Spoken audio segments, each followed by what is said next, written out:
Shalom, selamat pagi Bapak Ibu Saudara jemaat yang dikasihi Tuhan. Bersyukur sekali pagi hari ini kalau kita diberikan kesempatan untuk kembali datang beribadah kepada Tuhan. Mari kita mau siapkan hati kita mau berikan waktu kita yang terbaik untuk Tuhan kita pagi hari ini. Terima kasih Tuhan, kami mengucap syukur untuk setiap kebaikan Tuhan di dalam hidup kami. Kami mengucap syukur kalau kami boleh bangun dalam keadaan yang sehat Tuhan. Kami sadar Tuhan bahwa semua hanya karena kebaikan dan kemurahan Tuhan bagi setiap kami. Dan kami juga bersyukur Tuhan kalau pagi hari ini kami diberi kesempatan untuk kami boleh datang beribadah kepadamu ya Bapa.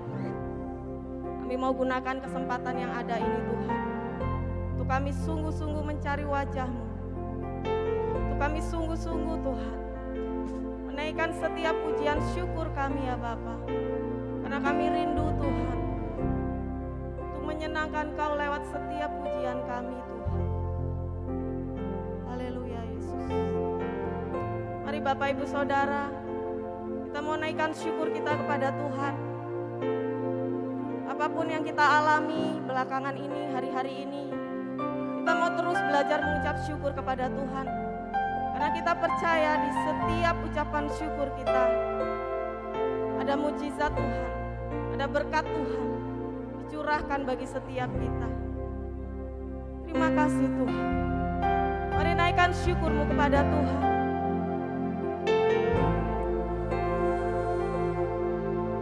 Kami bersyukur Tuhan, buat kasih setia-Mu. Kami bersyukur buat segala kemurahan, buat kebaikan-Mu Yesus. Kami bersyukur Tuhan buat anugerah-Mu nyata bagiku. Terima kasih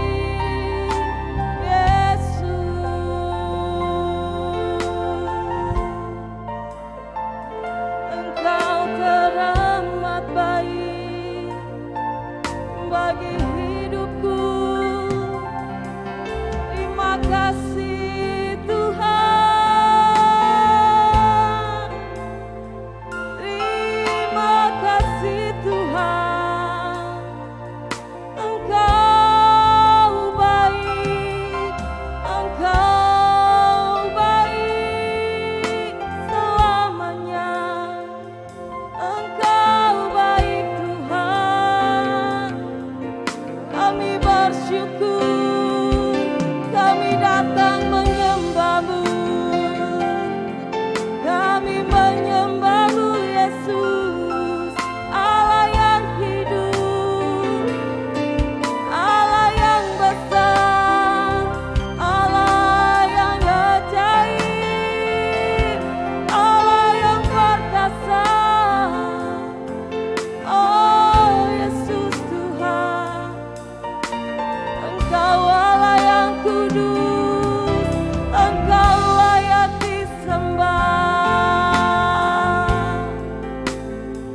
Engkau layak disembah, Engkau layak diagungkan, sebab nama-Mu besar Tuhan. Nama-Mu ajaib Yesus Tuhan.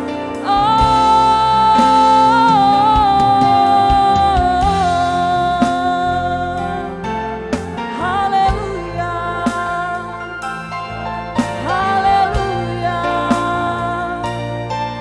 Ajaib Kau Tuhan, kudus, kudus lengkap. Allah yang hidup, kami bersyukur kepada-Mu.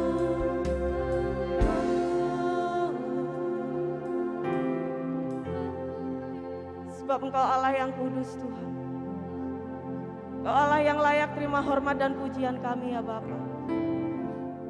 Kami mau beri yang terbaik buat Engkau Tuhan. Kami mau beri yang terbaik buat Engkau pagi hari ini Tuhan. Segenap hati dan kekuatan kami Tuhan. Kami mau sembah Engkau Yesus, Raja di atas segala raja. Kami datang Tuhan.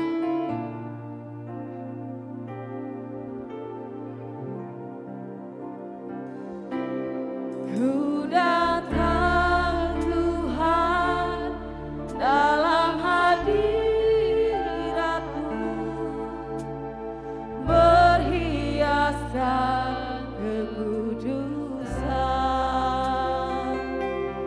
Seluruh surga sujud menyembah-Mu. Ku tersungkur dan berseru, ku datang Tuhan dalam hadirat-Mu, berhiaskan kekudusan.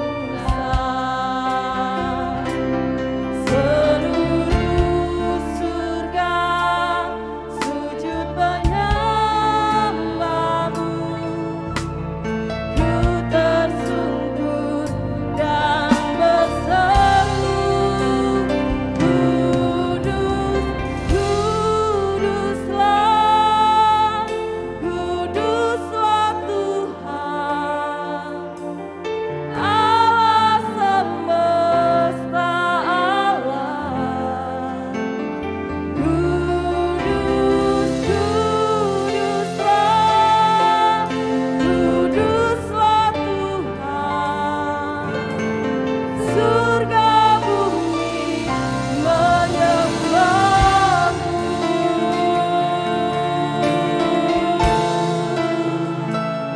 Engkaulah yang kudus.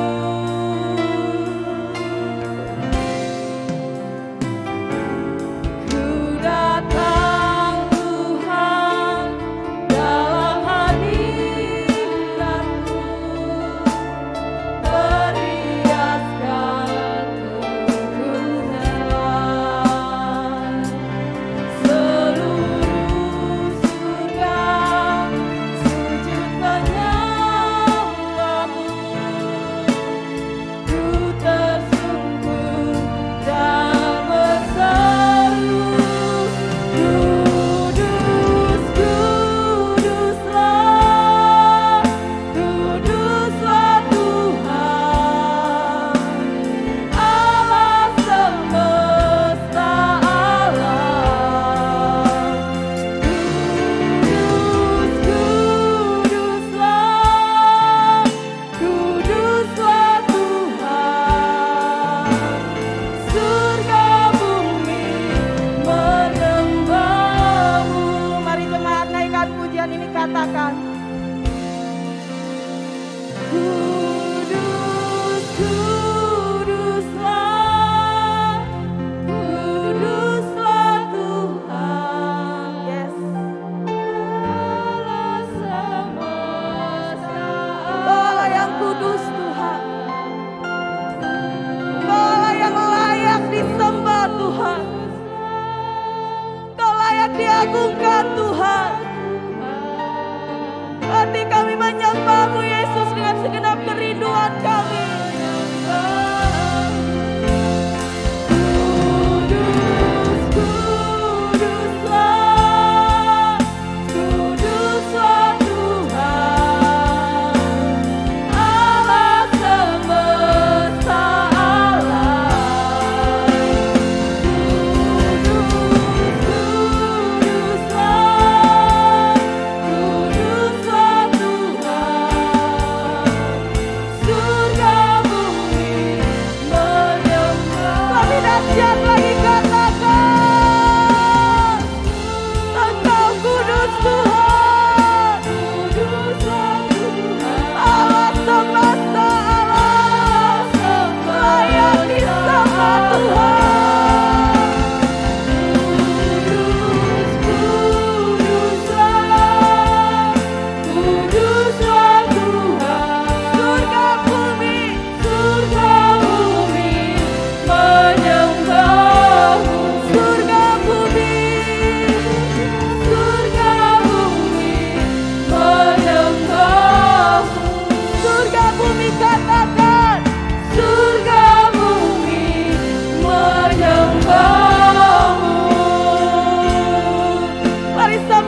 Kuduslah Tuhan Allah semesta alam.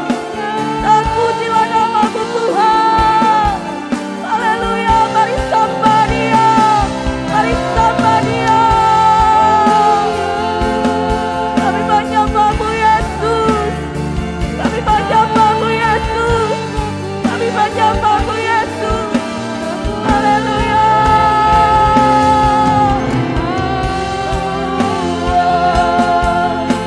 Haleluya. Engkau kudus Tuhan. Engkau besar Tuhan. Ajaib. Ajaib segala perbuatan-Mu. Ajaib segala jalan-Mu Tuhan. Ajaib Tuhan. Ajaib Tuhan. Ajaib Tuhan. Haleluya.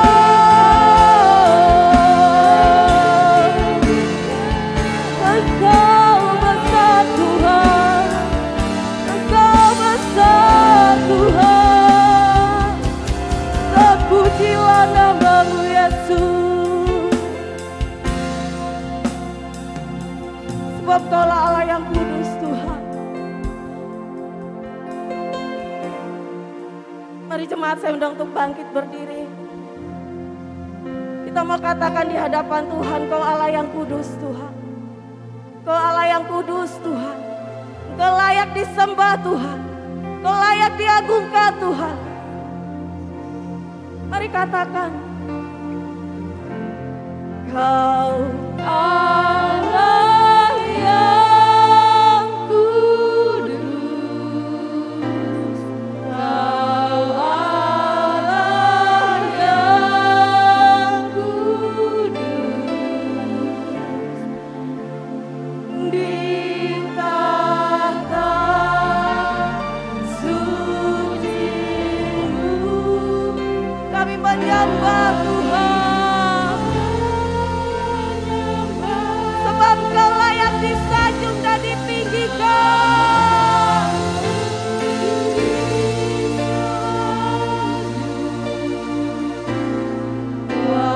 Kuasa-Mu kami puja Kau Tuhan. Kami puja Kau Tuhan. Mari katakan dengan segenap hatimu, Engkau Allah yang kudus Tuhan. Haleluya. Kau Allah yang kudus. Engkau kudus Tuhan. Kami datang menyembah-Mu Yesus. Kami menyembah-Mu ya Allah yang kudus. Suci-Mu kami sebab nama-Mu layak disanjung Tuhan.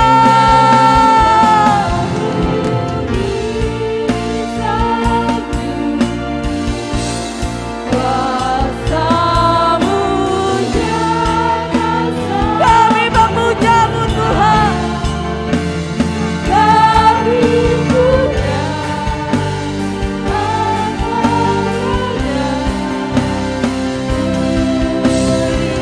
Salam dahsyat lagi katakan, Kau Allah yang kudus Tuhan. Yes Lord, Kau kudus Tuhan. Kau kudus Tuhan. Ini puji-pujian kami ya Bapa. Kami menyembah-Mu Yesus. Kami menyembah-Mu Yesus. Kami nama-Mu disanjung Tuhan.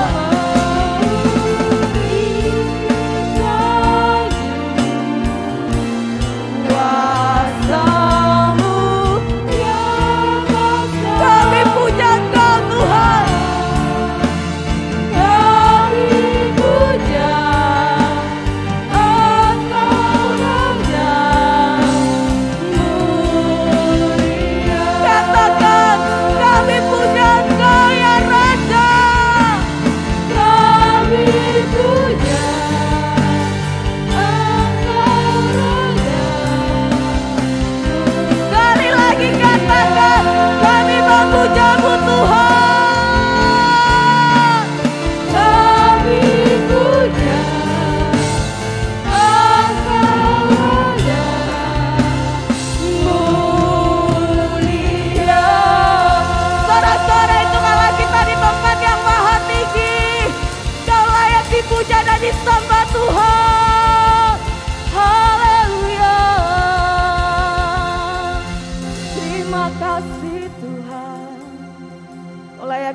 Tuhan. Lebih lagi Tuhan, pagi hari ini Tuhan, kami mau berikan yang terbaik buat Engkau Tuhan. Kami mau bersorak bagi nama-Mu ya Bapa. Karena kami percaya Tuhan, sukacita-Mu melimpah bagi setiap kami. Di dalam nama Tuhan Yesus kami berdoa. Amin. Shalom, selamat pagi. Boleh sapa kanan kirinya? Katakan Tuhan Yesusku luar biasa. Berapa banyak kita yang bersuka cita pagi hari ini, boleh lambaikan tangan. Nah, kita percaya Tuhan melimpahkan sukacitanya dari surga. Amin. Mari kita mau naikkan pujian kita di hadapan Tuhan. Tepuk tangan untuk Allah kita.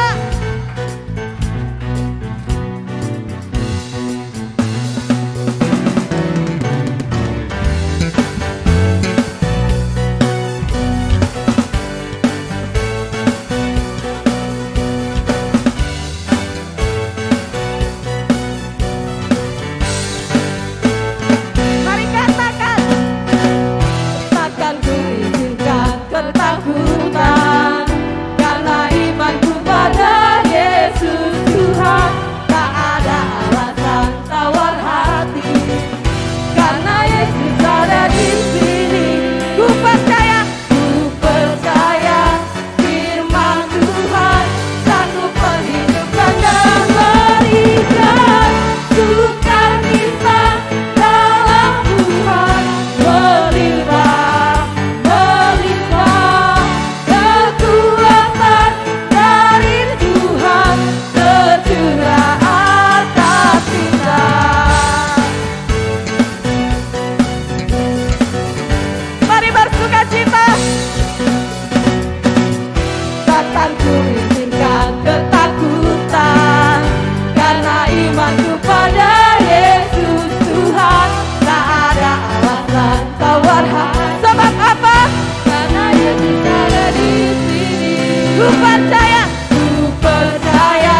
kekuatan dan gunung batuku Tuhan.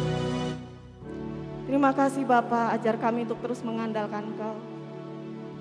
Percaya Tuhan, kalau kami boleh ada semuanya berkat kemurahan dan kebaikan-Mu Tuhan. Ajar kami Tuhan untuk tidak henti-hentinya mengucap syukur atas semua kebaikan-Mu di dalam hidup kami Tuhan. Terima kasih Tuhan. Kami katakan kalau kami boleh ada Tuhan, kami ada untuk menjadi penyembah-penyembah-Mu Bapa. Haleluya Yesus.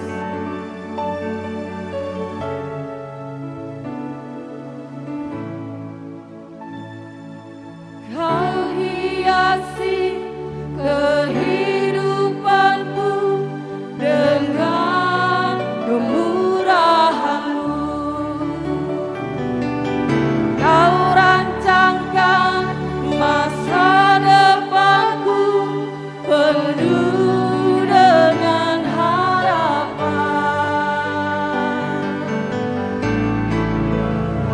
Aku ada saat ini, semuanya karena kasih-Mu.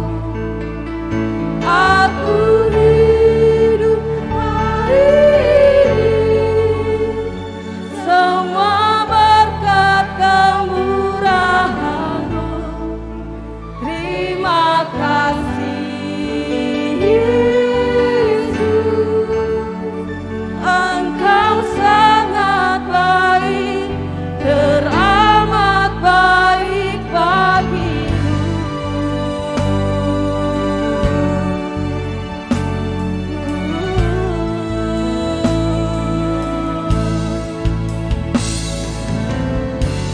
Terima kasih ya Bapa, untuk setiap kemurahan-Mu di dalam hidup kami Tuhan. Kau hiasi kehidupanku dengan kemurahan-Mu.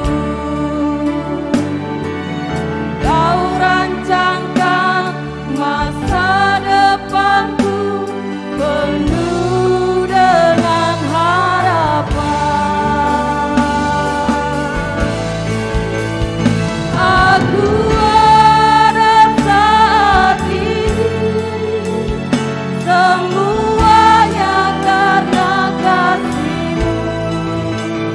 Aku hidup hari ini, semua berkat kemurahan-Mu.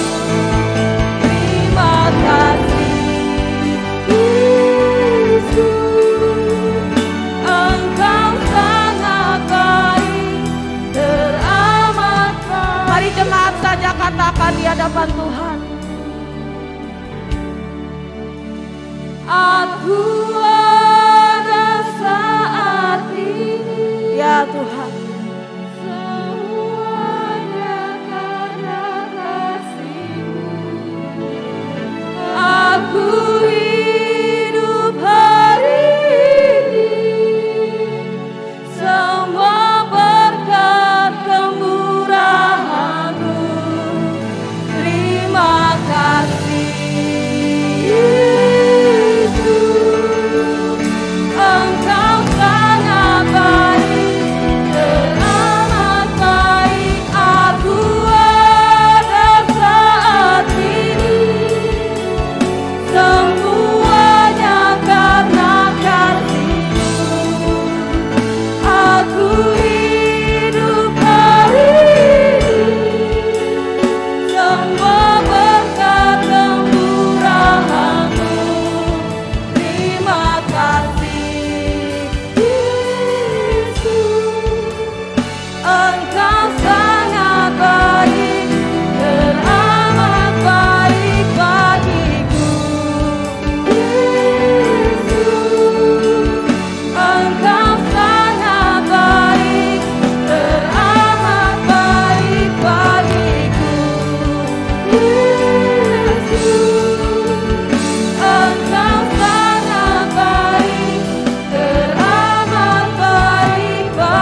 bersyukur Tuhan. Mari Tuhan, Kau berbicara lebih lagi bagi setiap kami pagi hari ini Tuhan. Nyatakan Tuhan apa yang menjadi kerinduan-Mu, apa yang menjadi isi hati-Mu atas setiap kami Bapa.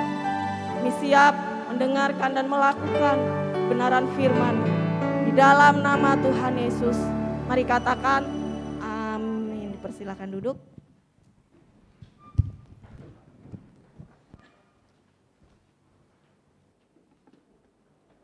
Shalom. Selamat pagi Bapak Ibu Saudara, apa kabarnya?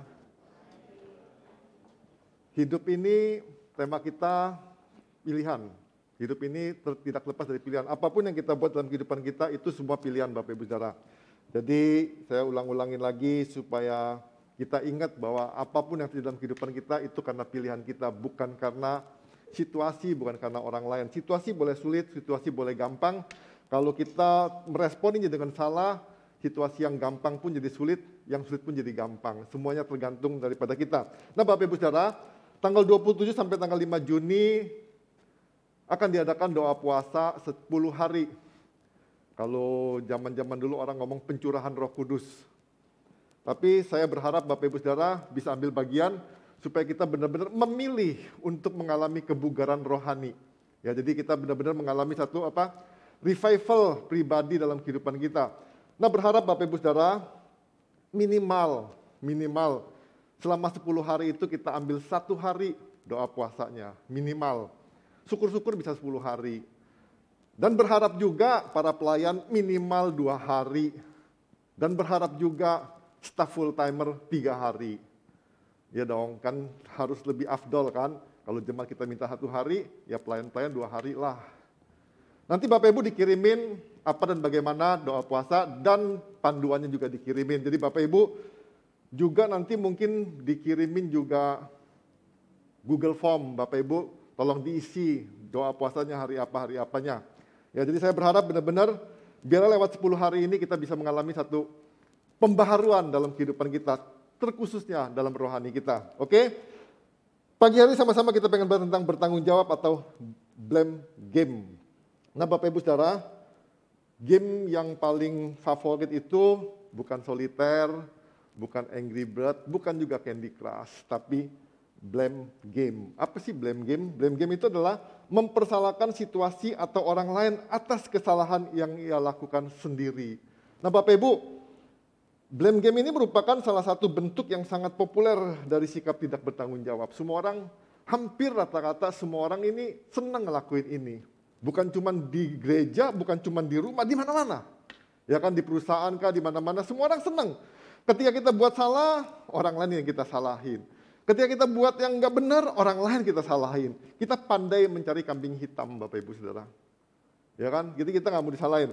Nah Bapak Ibu Saudara, seperti contoh ada seorang ibu penjual semangka. Dia mempromosikan semangkanya, dia katakan semangkanya ini semangka yang segar, merah, nasir, pokoknya manis. Akhirnya ada seorang ibu yang tertarik Bapak Ibu Saudara, dibelilah semangka itu. Ya kan, akhirnya dia pulang, dia naik beca, karena mungkin jalannya kurang bagus, tergoncang-goncang, semangkanya jatuh, pecah. Pas dia lihat, loh kok nggak merah yang seperti yang dipromosiin. Dia ngomong sama abang becanya, bang balik, mau komplain. Akhirnya dia balik, dia komplain ke ibunya, bu ini semangka kenapa pucat merahnya nggak merah yang ibu ngomongin, kenapa pucat? Dia ngomong, semangkanya kenapa bu? Jatuh tadi. Nah terus ibunya ngomong gini, ibu penjualnya ngomong gini, oh, ini bu, ini semangkanya yang salah bu. Semangkanya goncang-goncang, jatuh pecah, stres bu, pucat dia bu, merahnya jadi pucat bu. Nah manusia begitu bu, ya Pak ya. Jadi manusia tuh kadang-kadang udah tahu salah dia nggak mau disalahin, itulah manusia. Blame game, itu blame game. Nah Bapak Ibu Saudara, jadi orang memang suka menyalahkan orang lain. Dia nggak mau disalahin. Dia kadang-kadang salahin si iblis, salahin roh-roh jahat, bahkan Tuhan pun disalahin Bapak Ibu Saudara. Bukan cuma orang lain lagi, bahkan Tuhan pun disalahin. Nah Bapak Ibu, ini menunjukkan sikap ketidakdewasaan kita. Padahal Bapak Ibu sadar nggak sadar, apapun yang terjadi dalam kehidupan kita, tanggung jawab kita. Nah, pagi hari ini Bapak Ibu, kita pengen belajar tentang tanggung jawab. Jadi kedewasaan seorang bukan diukur dari berapa banyak umur yang bersangkutan, namun dari sikap yang bertanggung jawab pada dirinya. Jadi Bapak Ibu jangan pernah berpikir kalau sudah tambah tua, dewasa. Belum tentu loh. Banyak juga orang yang tua pecicilan. Banyak juga anak-anak yang umur 10 tahun dewasa. Ya kan, jadi nggak jamin. Dan nggak jamin juga Bapak Ibu, berapa banyak Bapak Ibu di gereja, terus Bapak Ibu bertumbuh. Nggak ngejamin juga. Banyak kok orang yang sudah 20 tahun di gereja, 30 tahun, 40 tahun di gereja, kayak bayi rohani. Minta diperhatiin, minta diemongin, ya kan, minta dikasihi segala macam, banyak, ya kan. Nah, jadi kedewasaan nggak ditentukan dengan umur, nggak ditentukan dengan berapa banyak pelayanan. Jadi Bapak Ibu Saudara, untuk menumbuhkan kedewasaan kita harus bersikap memilih untuk bertanggung jawab. Kita bertanggung jawab. Nah, prinsip ini penting dan itu diutarakan dalam Yakobus 1 ayat 12 sampai 18. Saya akan bacakan buat Bapak Ibu Saudara. Yakobus 1 ayat 12 sampai 18. Berbahagialah orang yang bertahan dalam pencobaan, sebab apabila ia sudah tahan uji, ia akan menerima mahkota kehidupan yang dijanjikan Allah kepada barang siapa yang mengasihi dia. Apabila seorang dicobai, janganlah ia berkata pencobaan ini datang dari Allah. Sebab Allah tidak dapat dicobai oleh yang jahat dan ia sendiri tidak mencobai siapapun. Tetapi tiap-tiap orang dicobai oleh keinginannya sendiri, karena ia diseret dan dipikat olehnya. Apabila keinginan itu telah dibuai, ia melahirkan dosa, dan apabila dosa itu sudah matang, ia melahirkan maut. Saudara-saudaraku yang kukasihi, janganlah sesat. Setiap pemberian yang baik dan setiap anugerah yang sempurna datangnya dari atas, diturunkan dari Bapa segala terang, padanya tidak ada perubahan atau bayangan karena pertukaran. Atas kehendaknya sendiri ia telah menjadikan kita oleh firman kebenaran, supaya kita pada tingkat tertentu menjadi anak sulung di antara semua ciptaannya. Nah, jadi Bapak Ibu, bagaimana sikap kita ketika kita menghadapi pencobaan? Nah, sikap inilah yang akan menentukan kita apa jadinya setelah kita melewati pencobaan. Nah, banyak orang ketika ngalamin pencobaan mutung, ada orang yang mengalami pencobaan, dia justru mengalami revival dalam kehidupan, dia mengalami kemajuan dalam kehidupannya. Nah, jadi hal tersebut bergantung kepada yang bersangkutan. Jadi jangan salahin situasi, jangan salahin siapa-siapa, kita. Ya, diri kita sendiri. Nah, jadi Bapak Ibu Saudara, apabila blame game akan membuat orang terperosok ke dalam keruntuhan, dan saya percaya Bapak Ibu, sikap bertanggung jawab akan membuat kita, akan memampukan kita untuk kita mengatasi pencobaan dengan benar. Apa itu pencobaan? Sederhananya pencobaan itu adalah godaan dosa. Jadi pencobaan itu godaan dosa. Jadi hal-hal yang menggoda hidup kita untuk kita melakukan nggak benar itu pencobaan. Ya kan, bisa aja kan pagi-pagi kita sudah tergoda di pagi-pagi. Bangun dengan cuaca yang gelap-gelap begini, agak mendung-mendung dikit, tarik selimut itu lebih enak. Itu godaan. Nah, sikap kita seperti yang mana? Apalagi kalau kita melayani, waduh. Kalau kita bisa bertanggung jawab, kita harus datang. Kalau kita nggak bertanggung jawab, wah cuek juga. Kadang-kadang kan ada juga yang cuek, masa bodoh. Ya kan? Nah, ini sikap kita menentukannya. Nah, jadi Bapak Ibu Saudara, di dalam ayat ini kita belajar 4 hal. Ya, kita belajar orang yang bertanggung jawab itu seperti apa. Ya kan? Yang pertama, Bapak Ibu, orang yang bertanggung jawab menyadari pencobaan adalah kesempatan. Ya, dalam ayat 12-nya dikatakan, berbahagialah orang yang bertahan dalam pencobaan, sebab apabila ia sudah tahan uji, ia akan menerima mahkota kehidupan yang dijanjikan Allah kepada barang siapa yang mengasihi dia. Nah, dikatakan berbahagialah orang yang bertahan di dalam pencobaan. Nah, jadi pencobaan itu kesempatan Bapak Ibu Saudara. Kesempatan kita ngalamin kemerosotan apa kesempatan kita mengalami kemajuan. Jadi jangan salahin pencobaan. Justru pencobaan itu kesempatan. Kita melatih diri kita. Kita misalnya ketemu orang-orang yang notabene ngebetein kita misalnya. Ini juga kesempatan, kita bisa nggak sih, bisa ngelahirin nggak hal-hal yang baik dalam kehidupan kita. Bisa jadi kita terpengaruh dengan orang tersebut, sehingga yang harusnya yang keluar yang baik, jadi nggak keluar. Ya kan, misal contoh juga ada kan orang yang notabene kita datang nih, pengen bawa oleh-oleh lah ke orang itu misalnya. Pas kita datang ke orang tersebut, orang tuh ngebetein. Bapak Ibu, mau keluarin tetap nggak oleh-olehnya, apa ngomong gini, nggak jadi lah, kesel. Kan tergantung nih. Nah Bapak Ibu Saudara, jadi menyadari pencobaan itu kesempatan. Kesempatan itu kita belajar. Kesempatan itu kita benar-benar mengupgrade hidup kita, memperbaiki hidup kita. Kesempatan kita untuk melatih hidup kita, tetap melakukan firman Tuhan atau enggak.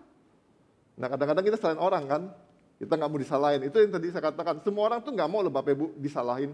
Semua orang pengennya kalau salah itu orang lain yang salah, kalau benar itu kita yang benar. Ya, nah Bapak Ibu, pada Olimpiade 1996 di Atlanta, Kerry Stark menghadapi pencobaan dalam hidupnya.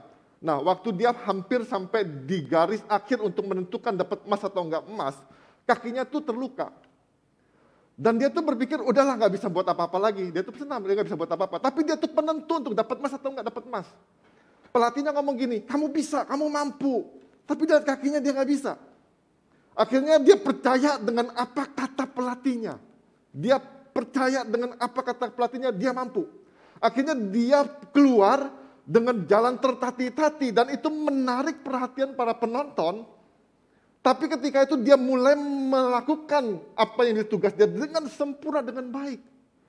Akhirnya dapat medali emas. Ditanya sama wartawan, kenapa kamu bisa melakukan terbaik ketika kaki kamu begini? Dia ngomong, saya nggak fokus di kaki. Nah kadang-kadang kita fokus dengan pencobaan-pencobaan dalam kehidupan kita. Dan kita hilang kesempatan itu. Kita berpikir dengan pencobaan itu jadi satu penghalang buat kehidupan kita. Dan kita nggak bisa melihat kesempatan di balik itu semua. Nah Bapak Ibu Saudara, saya percaya ketika kita ngalamin keterlukaan dalam pencobaan, selama pencobaan, kita perlu menempatkan fokus yang tepat. Jangan sampai salah fokus. Ingat, pencobaan itu kesempatan. Jadi Bapak Ibu ketika ada pencobaan, tenang aja, kesempatan. Ya, itu yang pertama. Yang kedua, orang yang bertanggung jawab tidak menyalahkan Tuhan. Kenapa tidak menyalahkan Tuhan? Karena pencobaan bukan berasal dari Tuhan. Ya, dalam Yakobus 1 ayat 13 dikatakan, apabila seorang dicobai, janganlah ia berkata, pencobaan ini datang dari Allah, sebab Allah tidak dapat dicobai yang jahat, dan ia sendiri tidak mencobai siapapun. Jadi Tuhan gak pernah mencobai siapapun. Jadi Bapak Ibu jangan pernah berpikir, kok begini hidupnya, apa Tuhan sedang mencobai kita? Enggak, Tuhan tidak mencobai kita. Tapi Bapak Ibu Saudara, seandainya Tuhan mengizinkan pencobaan terjadi dalam kehidupan kita, percayalah, Tuhan pengen membawa kita kepada satu kemajuan demi kemajuan dalam kehidupan kita. Jadi jangan,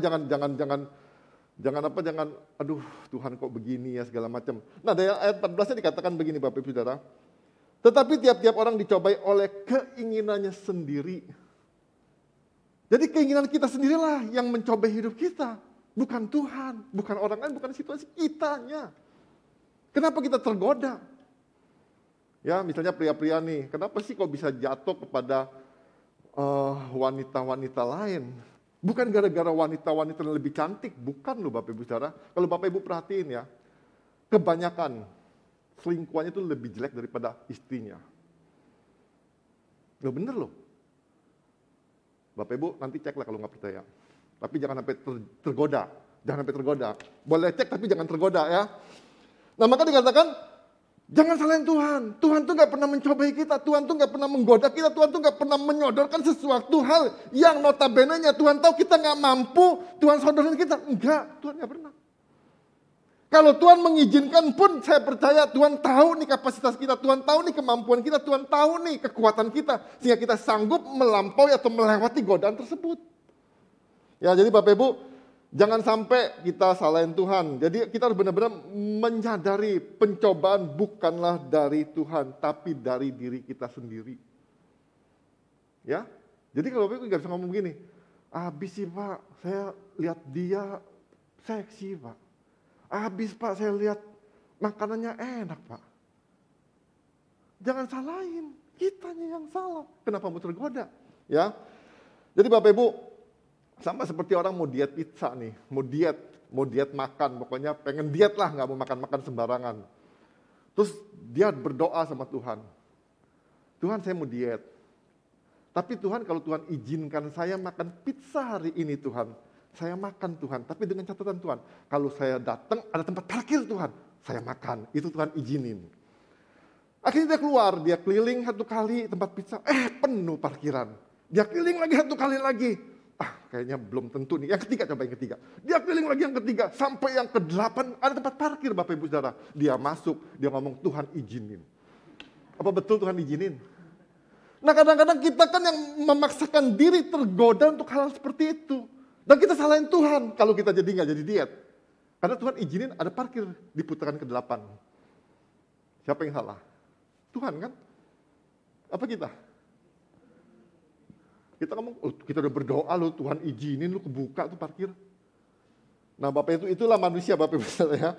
Jadi manusia tuh nggak bertanggung jawab untuk dirinya sendiri. Jadi menyadari, kita harus benar-benar menyadari, kita harus bertanggung jawab. Pencobaan itu bukan dari Tuhan, tapi keinginan diri kita sendiri. Ya jadi kita harus benar-benar, coba kita belajarlah dalam kehidupan kita, bertanggung jawab atas diri kita sendiri. Bertanggung jawab atas keadaan kita, diri kita sendiri. Jangan salahin siapa-siapa. Kita bugar nggak bugar, sehat nggak sehat Bapak Ibu. Bukan situasi, bukan siapa-siapa. Kitanya. Bukan orang lain. Ya.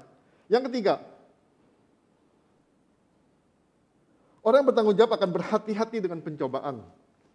Ya, orang yang bertanggung jawab akan berhati-hati dengan pencobaan. Karena pencobaan dapat membuat keruntuhan. Jadi Bapak Ibu hati-hati loh dengan godaan. Jadi jangan berpikir, cuman pencobaan aja. Iseng-iseng aja. Sekali-sekali aja. Nggak apa-apa. Seperti orang misalnya udah terikat dengan judi, dia pengen bertobat. Dan dia iseng-iseng aja. Dia main sedikit-sedikit, ceban ceceng aja, nggak apa-apa. Lama-lama bisa tertarik terus-terus loh. Kalau kita misalnya seorang peminum, jangan coba-coba sekali-sekali, minum 1 sloki aja, nanti 2 sloki, 3 sloki, lama mabuk loh. Jadi kita harus benar-benar hati-hati. Misalnya seorang yang suka jatuh dalam hal-hal yang nggak benar dalam kehidupan kita. Kita berpikir, sudahlah sekali-sekali kita buka hal-hal yang nggak gena, apalagi sekarang di web kan banyak hal-hal yang nggak gena lah. Perempuan-perempuan yang kurang baju segala macam, kurang kain segala macam, kan banyak itu di internet. Kalau kita sekali-sekali aja masuk ke situ, Bapak Ibu bisa terjebak loh. Jadi jangan pernah berpikir godaan itu cuma selewatnya aja. Enggak Bapak Ibu. Apalagi banyak orang juga kan yang istilah reuni-reuni segala macam, nanti ketemu mantan yang pertamanya, bisa jatuh cinta lagi loh. Maka itu godaan loh. Jadi hati-hati Bapak Ibu, jangan anggap remeh. Jadi kita harus berhati-hati dengan cobaan. Maka dikatakan dalam Yakobus 1 ayat 14-15 dikatakan gini. Tetapi tiap-tiap orang dicobai oleh keinginan sendiri karena ia diseret dan dipikat olehnya. Jadi waktu kita ngelakuin itu ada keinginan. Ya kan ada keinginan itu dikatakan terpikat. Dan apabila keinginan itu telah dibuai, ia melahirkan dosa. Dan apabila dosa itu sudah matang, ia melahirkan maut. Jadi memang kayaknya kesannya, kan gak apa-apa sih Pak, sekali-sekali mabok-mabokan misalnya. Kan gak apa-apa sih sekali-sekali nyoba-nyoba Pak, pengen tahu Pak sabu-sabu seperti apa sih. Hati-hati Bapak Ibu Saudara, jangan gampang tergoda. Kan sekali-sekali lah kita misalnya, ke tempat-tempat yang misalnya banyak wanita malam atau klub malam. Kan sekali-sekali Pak, cuma cuci mata Pak. Hati-hati Bapak Ibu Saudara, jangan coba-coba yang seperti itu. Sekali dosa itu masuk dalam kehidupan kita, dia akan menghancurkan kehidupan kita. Nah, seperti dikatakan oleh Sinclair B. Ferguson dalam bukunya In Christ Alone dikatakan gini, pencobaan akan melewati 6 tahap. Yang pertama, pemikat. Jadi pertama tuh dikasih daya tarik dulu, terpikat. Jadi dosa itu nggak langsung mendadak kita mati, itu enggak loh Bapak Ibu Saudara. Pelan-pelan, pinter dosa itu. Bapak Ibu, dosa itu enak atau nggak enak? Enak nggak? Kok Bapak Ibu nggak mau jawab sih? Padahal saya tahu Bapak Ibu tahu. Enak nggak dosa? Semua dosa itu enak Bapak Ibu Saudara. Kalau nggak ada yang terpikat. Loh bener dong, kalau nggak enak siapa yang mau terpikat? Bapak Ibu dikasih racun, ini bukan dosa. Nggak ada yang mau minum. Kalau dosa tuh gampang mudah orang. Maka dengan yang pertama pemikat, yang kedua kena tipuan, yang ketiga kesibukan. Akhirnya karena ketipu, akhirnya dia sibuk menyibukkan diri dengan dosa tersebut. Akhirnya lama-lama terbuahi, yang akhirnya ditaklukkan diri kita, yang akhirnya kita ngalamin keputusasaan dalam kehidupan kita. Hati-hati dengan dosa Bapak Ibu Saudara. Jadi kita nggak bisa ngegampangin. Maka dalam Yakobus 1 ayat 16 dikatakan, saudara-saudaraku yang kekasih, janganlah sesat. Artinya jangan biarkan kita tertipu oleh pencobaan yang awalnya nampaknya aman-aman saja, tetapi pada akhirnya akan meruntuhkan kehidupan kita. Kan bisa aja Bapak Ibu, zaman sekarang online. Kita bisa tahu mantan pertama kita di mana. Iseng-iseng pengen tahu lah nelpon. Atau WA, apa kabar? Iseng-iseng. Cuma nanya, apa kabar? Dibales terus-terusan. Terus ngomong gini, kapan kita bisa ketemuan? Jadi Bapak Ibu Saudara, jadi rusak. Loh benar, jadi rusak. Jadi Bapak Ibu jangan main-main dengan pencobaan, jangan main-main dengan godaan. Jadi hati-hati. Jadi Bapak Ibu, kalau kita bermain api pasti kebakar. Jadi jangan pernah main-main dengan dosa. Jangan pernah main-main dengan dosa. Ya.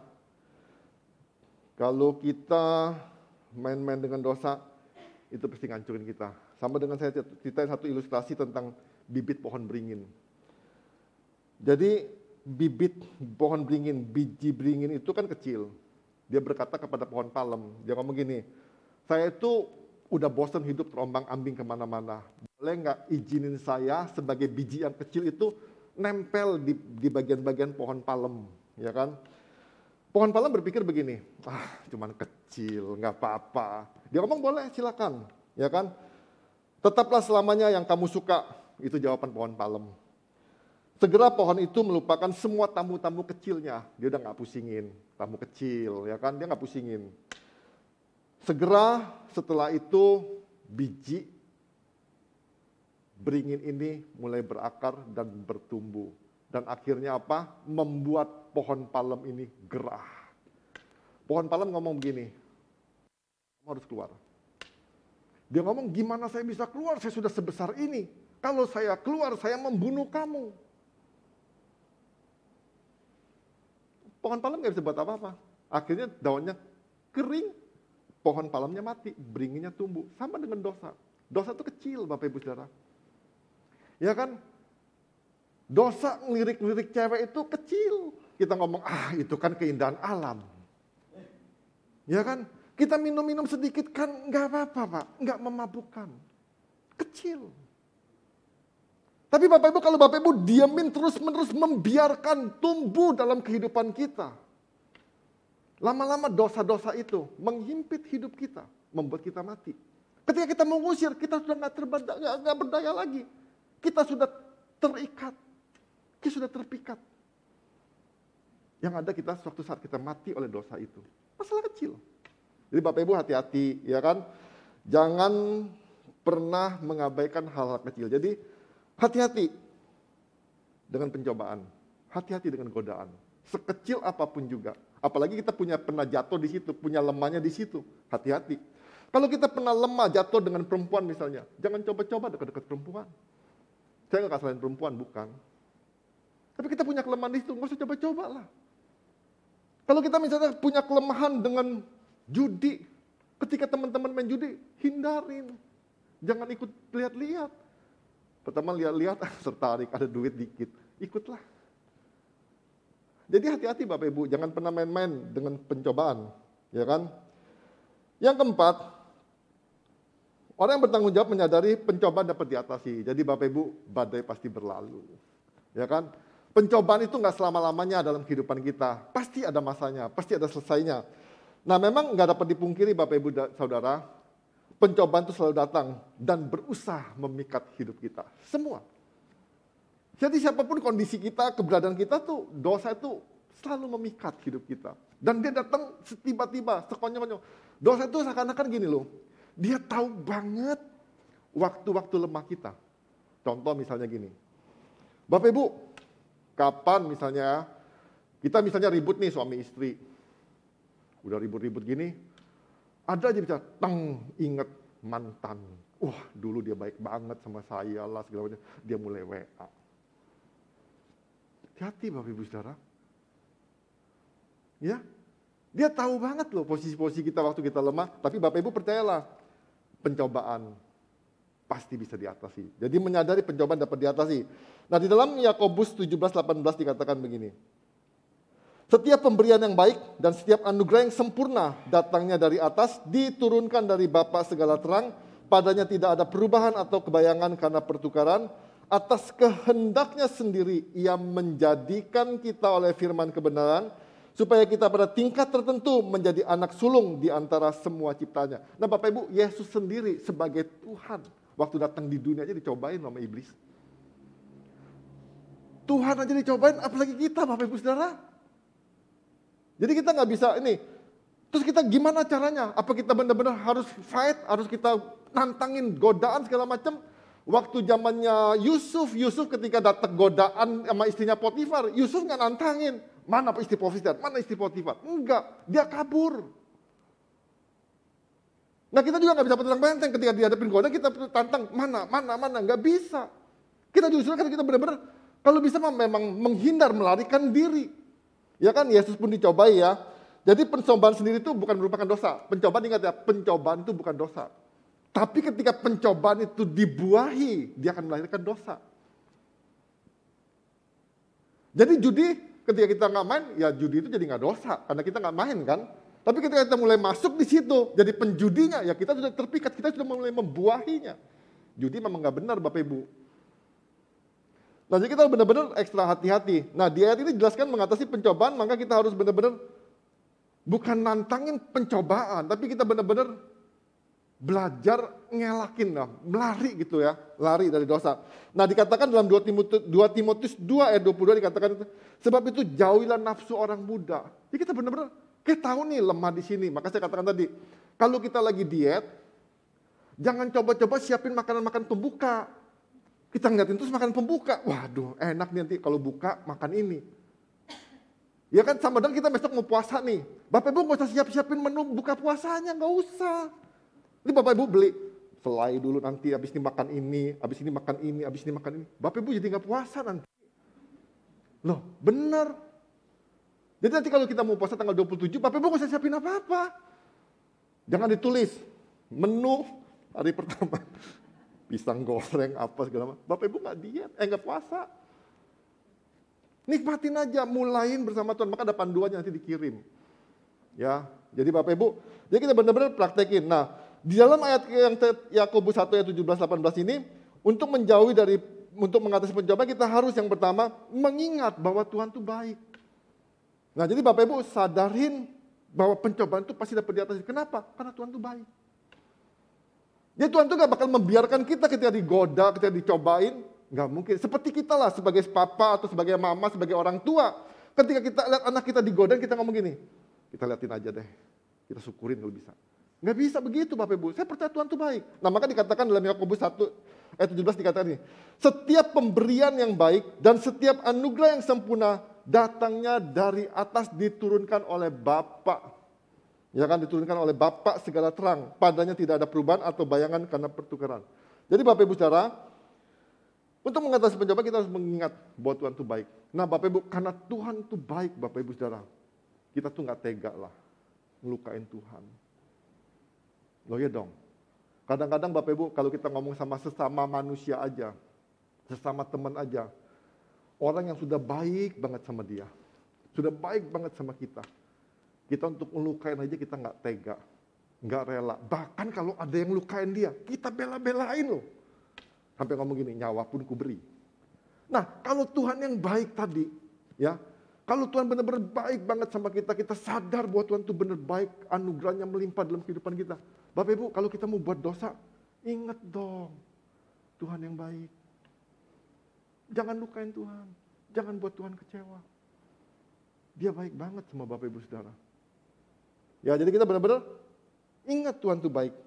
Nah, di dalam kebaikannya Tuhan itu memberikan anugerahnya yang sempurna. Dia berikan anugerahnya yang sempurna. Nah, dengan anugerah yang sempurna, dengan kebaikan itu, saya percaya kok, kita bisa ngatasin dosa kok. Kita bisa ngatasin segala pencobaan. Kita bisa mengatasi segala macam godaan. Kita misalnya nggak tertarik lah dengan hal-hal yang ditawarin. Mau harta, tata, wanita, nggak tertarik. Kenapa? Karena Tuhan tuh jauh lebih baik daripada tata, harta, dan wanita.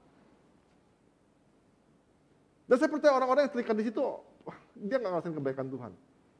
Kalau dia ngerasain kebaikan Tuhan, dia nggak bakal terikat di situ. Dia nggak bakal jatuh di situ. Dia nggak bakal tergoda di situ.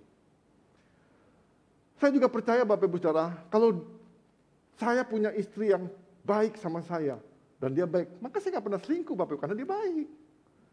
Coba kalau dia misalnya uring-uringan sama saya, dipukul saya, dihajar saya di rumah, bisa nyeleweng kali saya. Loh iya dong, di rumah disetrap nggak dikasih makan misalnya.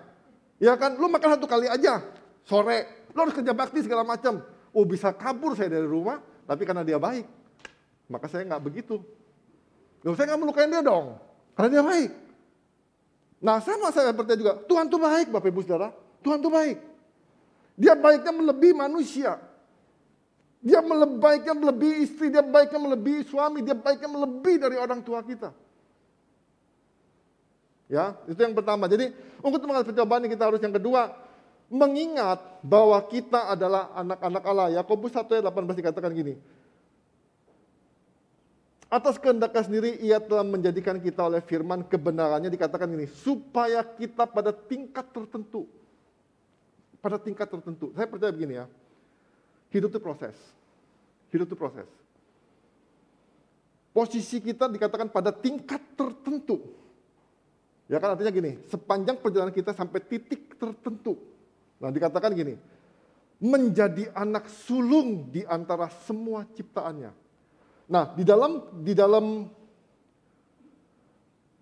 Keluaran 13 dikatakan gini, bahwa semua anak sulung, baik anak sulung manusia maupun anak sulung hewan dikatakan adalah milik Allah. Nah, kita tuh milik Tuhan. Dan saya percaya gini, ketika godaan itu datang dalam kehidupan kita, ketika pencobaan itu datang dalam kehidupan kita, Tuhan sebagai Bapa kita tuh, dia nggak mungkin diam gitu loh. Nggak mungkin diam. Ketika kita mau jatuh atau terbawa arus, Tuhan tuh akan angkat kita, dia akan tarik kita, dia akan tolong kita. Nah maka itu Bapak Ibu Saudara, percayalah, sadarilah bahwa pencobaan itu dapat diatasi. Yang pertama kita harus belajar, Tuhan itu baik. Ya, Tuhan itu baik. Yang kedua kita mengingat bahwa kita adalah anak Tuhan. Ya, jadi kita benar-benar, kita tuh anak-anak Tuhan Bapak Ibu Saudara. Tuhan tuh gak bakal diamin kita, Tuhan tuh gak bakal membiarkan kita. Yang saya seandainya Tuhan izinkan kita untuk mengalami pencobaan, Tuhan pengen buat kita maju. Maka dikatakan ya, saya ulangi lagi dikatakan ayat 18 nih. Dikatakan begini. Atas kehendaknya sendiri ia telah menjadikan kita oleh firman. Bapak Ibu perhatiin ya. Atas kehendaknya sendiri ia telah menjadikan kita oleh firman kebenaran. Nah Bapak Ibu, kalau Bapak Ibu perhatiin ayat ini, Bapak Ibu percayalah. Ketika Bapak Ibu baca firman, Tuhan terus-menerus berulang-ulang. Firman-Nya akan membentuk kita, menjadikan kita, terus-menerus. Nah terus dikatakan gini, supaya kita pada tingkat tertentu, Bapak Ibu perhatiin, pada tingkat tertentu, kalau kita mulai bisa memahami firman dalam kehidupan kita, firman itu akan mengubah hidup kita. Tapi selama firman itu nggak pernah masuk dan nggak pernah buat kita paham, Bapak Ibu Saudara, firman itu nggak pernah buat bentuk kita, nggak pernah jadiin kita. Nah banyak orang baca firman kenapa nggak berubah? Karena nggak paham dengan firman Tuhan. Nah maka dikatakan gini, atas kehendaknya sendiri ia telah menjadikan kita oleh firman kebenaran supaya pada tingkat tertentu. Nah waktu kita paham, Alkitab tulis Bapak Ibu dengan jelas gini, siapa disebut anak-anak Allah? Orang yang melakukan firman Tuhan. Nah, bagaimana kita bisa ngelakuin firman Tuhan kalau kita nggak paham? Kalau kita benar-benar masuk firman Tuhan masuk dalam kehidupan kita pada tingkat tertentu. Kita paham firman Tuhan dan firman Tuhan akan mengubah hidup kita. Dan akan membentuk hidup kita. Dan akan menjadikan kita di posisi tersebut. Dikatakan menjadi anak sulung di antara semua ciptaannya. Luar biasa banget nih. Nah, maka saya ajak Bapak Ibu Saudara, jangan sampai nggak pernah baca firman Tuhan. Pastiin baca firman Tuhan seperti kita makan nasi. Kalau Bapak Ibu makan nasi 1 hari 3 kali, bacalah firman Tuhan 3 kali. Banyak. Firman ini yang membuat kita bugar. Firman ini akan merubah hidup kita. Firman inilah akan membentuk hidup kita. Firman inilah akan menjadikan kita pada tingkat tertentu anak-anak sulung, anak-anak Allah. Jadi jangan jadi cuma sekedar rutinitasnya, tapi kita menjadi anak-anak Allah. Ya, jadi Bapak Ibu Saudara, ada 4 hal yang membuat kita bisa bertanggung jawab, ya, Jadi tidak blame game, yang pertama menyadari pencobaan adalah kesempatan, yang kedua tidak menyalahkan Tuhan, yang ketiga akan berhati-hati dengan pencobaan, yang keempat menyadari pencobaan dapat diatasi dengan cara tadi, mengingat bahwa Tuhan itu baik, mengingat bahwa kita ini adalah anak-anak Allah. Jadi Bapak Ibu, memang hati kita harus benar-benar ekstra waspada dengan pencobaan. Pencobaan itu memang rada sukar ya, maksudnya gini, ini dikatakan oleh si Robert Orban, dikatakan gini, kebanyakan orang ingin dilepaskan dari pencobaan, namun ingin tetap bergaul dengannya. Semua orang tuh nggak mau selingkuh Bapak Ibu Saudara, saya percaya semua pria-pria tuh pure nggak mau selingkuh. Tapi bisa tergoda. Kenapa bisa tergoda? Karena bergaul dengan wanita-wanita lain. Kesempatan selingkuh jadi terbuka. Semua orang tuh sebetulnya nggak pengen jatuh dalam mabuk-mabukan, dalam dosa. Enggak. Tapi pengen sekali-sekali minum. Jadi pengen lepas, tapi juga pengen dekat. Itu manusia sih, memang itu manusia, wajar aja, manusia. Tapi saya katakan tadi, hati-hati ya. Jadi Bapak Ibu Saudara, sikap bertanggung jawab ini juga dilakukan oleh Yesus. Yesus rela mati, Yesus menderita, Yesus rela mengalami hal-hal yang gak enak. Dia bertanggung jawab, maka kita hidup. Maka kita dibebaskan, kita ditebus, dan kita disiapkan tempat terbaik di surga. Ya, jadi kesimpulannya Bapak Ibu Saudara, kedewasaan seseorang tidak diukur dari banyaknya umur yang bersangkutan, namun dari sikap bertanggung jawab dan tidak suka menyalahkan orang lain, keadaan atau perbuatannya sendiri. Yang kedua, masing-masing kita dapat dan akan dicobai dengan cara yang berbeda. Apa yang bisa menjadi godaan besar bagi kita mungkin tidak menggoda orang lain. Tidak menggoda orang lain sama sekali, jadi jangan menghakimi orang lain dengan apa yang ia alami. Jadi godaan kita beda-beda Bapak Ibu Saudara. Mungkin kita bisa menang dengan hal-hal yang seperti itu, orang lain belum tentu menang. Mungkin kita nggak ada masalah dengan hal seperti itu, tapi orang lain mengalami depresi berat di situ. Semua orang punya masalahnya masing-masing, semua orang punya pencobaannya masing-masing. Tapi saya berharap semua kita ambil tanggung jawab untuk kita benar-benar bisa mengatasi semua pencobaan dalam kehidupan kita. Mari kita berdoa.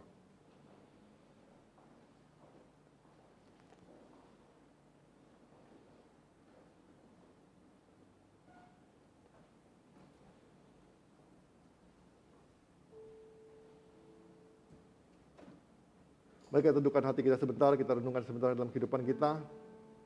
Apa sih yang Bapak Ibu sedang hadapi hari-hari ini? Percayalah, ada Tuhan yang baik, ada Tuhan yang penuh anugerah. Ada Tuhan yang sebagai Bapak kita. Dan saya percaya Tuhan, Bapak yang baik tidak pernah mengabaikan kita, tidak pernah meninggalkan kita. Bapak ada selalu bersama-sama dengan kita. Bapak selalu memberi yang terbaik buat kita.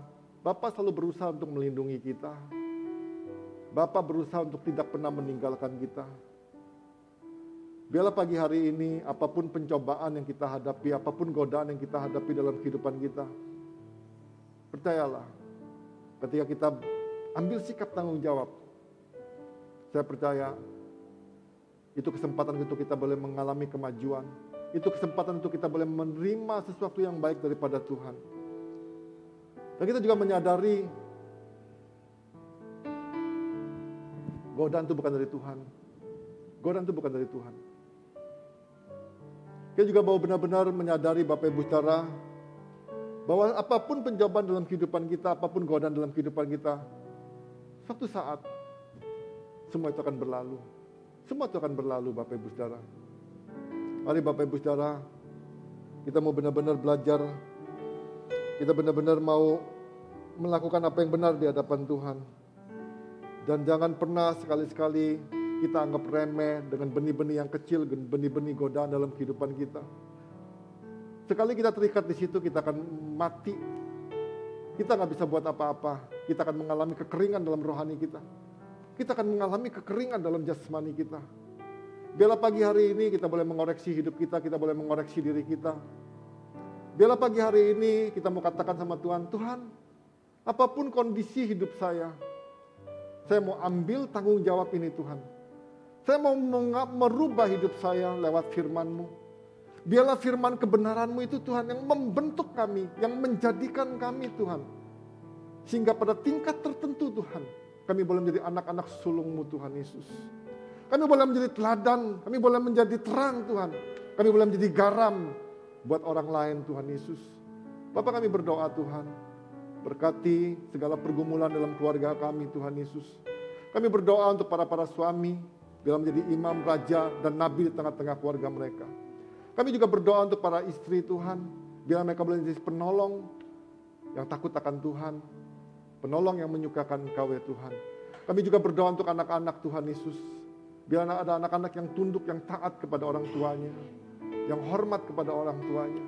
Kami juga berdoa untuk orang-orang tua Tuhan, biarlah orang-orang tua yang penuh kasih, yang tidak membangkitkan amarah anak-anaknya Tuhan Yesus, tapi orang tua yang mengayomi, orang-orang tua yang mengasihi anak-anaknya dengan ketulusan, sehingga benar-benar Tuhan kasih Kristus mengalir lewat orang-orang tua kepada anak-anak mereka Tuhan. Terima kasih Tuhan, di tengah-tengah pekerjaan, di tengah-tengah usaha, di tengah-tengah bisnis yang ada Tuhan, Bapa kami berdoa Tuhan. Biarlah Engkau juga Allah yang hidup di tengah-tengah pembisnis Tuhan. Mereka juga mengambil tanggung jawab tersebut Tuhan Yesus. Dan mereka mau membawa orang-orang yang Kau percayakan Tuhan untuk boleh mengenal akan Engkau Tuhan Yesus. Kami Tuhan sebagai pelayan-pelayan-Mu juga Tuhan, kami berdoa Tuhan. Biar kami juga mengambil tanggung jawab Tuhan dengan apa yang kami lihat dalam kehidupan kami, dengan keadaan yang ada dalam kehidupan kami Tuhan. Kami berdoa Tuhan. Kami percaya Tuhan, ketika semua kami ngambil tanggung jawab, kami boleh lihat Tuhan, banyak perubahan-perubahan yang terjadi Tuhan. Kami boleh melihat Tuhan masa depan yang baik, masa depan yang cerah Tuhan Yesus. Kami juga berdoa Tuhan, kalau tanggal 20 sampai tanggal 5 Juni akan diadakan doa puasa Tuhan. Bapak kami berdoa Tuhan Yesus. Biarlah hari-hari itu Tuhan, hari di mana kami boleh mengalami perjumpaan dengan Engkau Tuhan. Hari di mana Tuhan kami boleh mengalami satu perubahan dalam kehidupan kami Tuhan. Hari di mana kami boleh mengalami revival dalam kehidupan kami Tuhan Yesus. Bapak kami berdoa Tuhan, minta kemurahan-Mu Tuhan, berbicara bagi setiap kami, berbicara bagi setiap kami Tuhan Yesus. Kami berdoa Tuhan, beri keberanian juga bagi setiap kami untuk kami ambil satu hari Tuhan, komitmen Tuhan, untuk kami mau menyerahkan, memberi waktu-waktu yang terbaik buat Engkau Tuhan Yesus. Dan kami percaya Tuhan, 10 hari bukan 10 hari yang sia-sia, tapi 10 hari yang mengubah kehidupan kami Tuhan Yesus. Terima kasih Bapa, terima kasih Tuhan Yesus. Kami serahkan semua dalam tangan-Mu Tuhan. Kami berdoa Tuhan, setiap kita yang mau ngambil tanggung jawab berkata amin, terus berkati.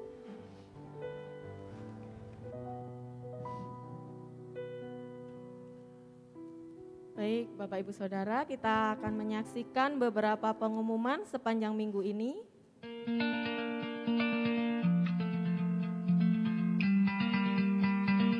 Untuk perpuluhan, persembahan, dan ucapan syukur dapat ditransfer ke rekening BCA keluarga MDC Metro.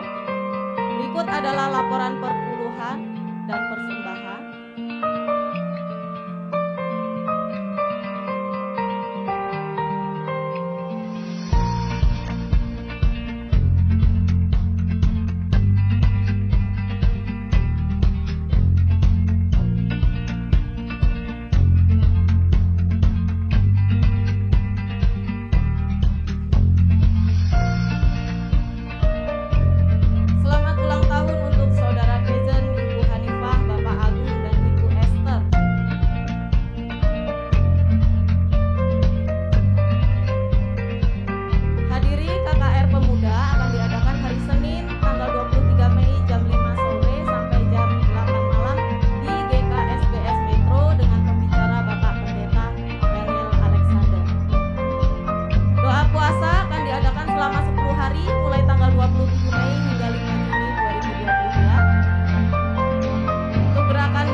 Bisa menyaksikan di YouTube MDC Metro. Demikian pengumuman sepanjang minggu ini. Ada tambahan lagi untuk doa, nanti akan dikirimkan Google Form melalui grup WA keluarga MDC.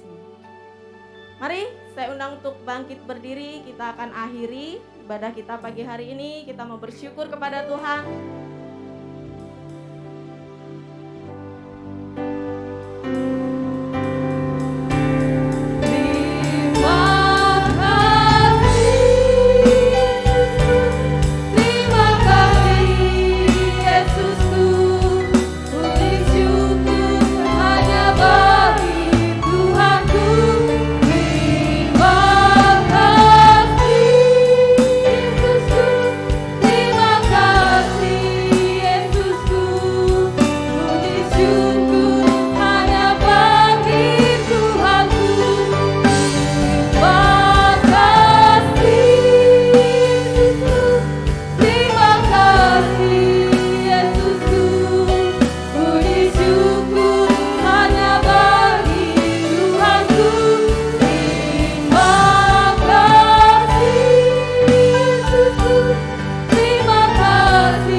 Berdoa. Ya Tuhan, segala puji syukur hanya bagi Engkau, Allah kami yang hidup, Allah yang selalu menaungi setiap kami di dalam setiap langkah-langkah hidup kami. Kami bersyukur Tuhan atas apa yang Kau berikan di dalam setiap hari kami miliki Tuhan, kesehatan, kekuatan yang Kau berikan di dalam setiap kami, sehingga kami boleh beraktivitas di dalam kehidupan ini. Terima kasih, anugerah-Mu sungguh nyata Tuhan. Juga pagi hari ini Tuhan, kami boleh mendengarkan firman-Mu Tuhan. Ajar kami, bimbing kami, supaya kami memahami apa yang menjadi rencana-Mu di dalam kehidupan kami. Kami boleh menata hidup kami masing-masing dengan baik, sehingga kami tahu mana yang harus kami lakukan dan mana yang tidak Tuhan. Ada banyak pencobaan yang kami miliki, tetapi kami percaya Engkau Allah yang memberikan hikmat di dalam kehidupan kami, supaya kami boleh berjalan sesuai dengan kehendak-Mu. Biarkan firman ini boleh tertanam di dalam setiap kami Tuhan, dan bertumbuh subur menjadi berkat buat orang-orang yang ada di sekitar kami. Bapa, kami juga berdoa untuk bangsa dan negara kami. Biarkan kasih-Mu terus melingkupi bangsa ini, anugerah-Mu nyata atas bangsa kami Tuhan. Kami berdoa untuk gereja-gereja yang ada di Indonesia. Biarkan mereka kembali menjadi dampak yang baik, yang benar untuk orang-orang yang ada di sekitarnya. Sehingga saksi-Mu nyata Tuhan. Garam dan terang-Mu boleh nyata di dalam setiap gereja-gereja-Mu. Sehingga kemuliaan nyata atas bangsa ini. Berkati para pemimpin kami Tuhan. Berkati orang-orang yang terlibat di dalamnya Tuhan. Berkati sawah ladang yang ada Tuhan di Indonesia, sehingga boleh menghasilkan sesuatu yang baik Tuhan untuk rakyat Indonesia. Terima kasih. Kami juga berdoa khusus untuk kota Metro Tuhan. Kasih-Mu juga nyata atas kota ini ya Tuhan. Berkati kota Metro ini dalam anugerah yang daripada-Mu. Berkati juga pemimpin-pemimpin kami Tuhan. Biarkan mereka melakukan tanggung jawab mereka dengan baik dan memperoleh hikmat tersendiri di dalam menyelesaikan segala persoalan-persoalan yang terjadi atas kota Metro. Kami juga berdoa khusus ya Tuhan untuk gereja-Mu yang ada di kota Metro. Biarkan kasih-Mu juga melingkupi setiap mereka, sehingga mereka boleh menjadi saksi-saksi-Mu yang hidup atas kota Metro. Kami tahu mereka sudah Engkau tentukan di tempat ini, dan mereka Engkau jadikan berkat atas kota Metro ini ya Bapa. Terima kasih, kami sungguh bersyukur atas anugerah yang Kau berikan di dalam setiap kami. Di sepanjang minggu ini Tuhan, Kau telah memberkati. Kami juga mau akan memberikan yang terbaik buat Engkau Tuhan melalui persembahan. Biarkan ini semua hanya untuk kemuliaan nama-Mu, dan gereja-Mu boleh mengelola dengan baik Tuhan. Bapa, sebentar kami mau pulang undur dari tempat ini. Angkatlah kedua belah tangan-Mu. Terimalah berkat dari Allah Bapa, Putra, dan Roh Kudus. Biarlah kasih sukacita, damai, sejahtera menyertai engkau di dalam setiap kehidupanmu sehari-hari, di dalam pekerjaanmu, di dalam usahamu, dibuatnya berhasil, dan engkau boleh menjadi berkat atas orang-orang yang ada di sekitarmu sampai Maranatha, Tuhan Yesus datang kedua kali. Yang percaya katakan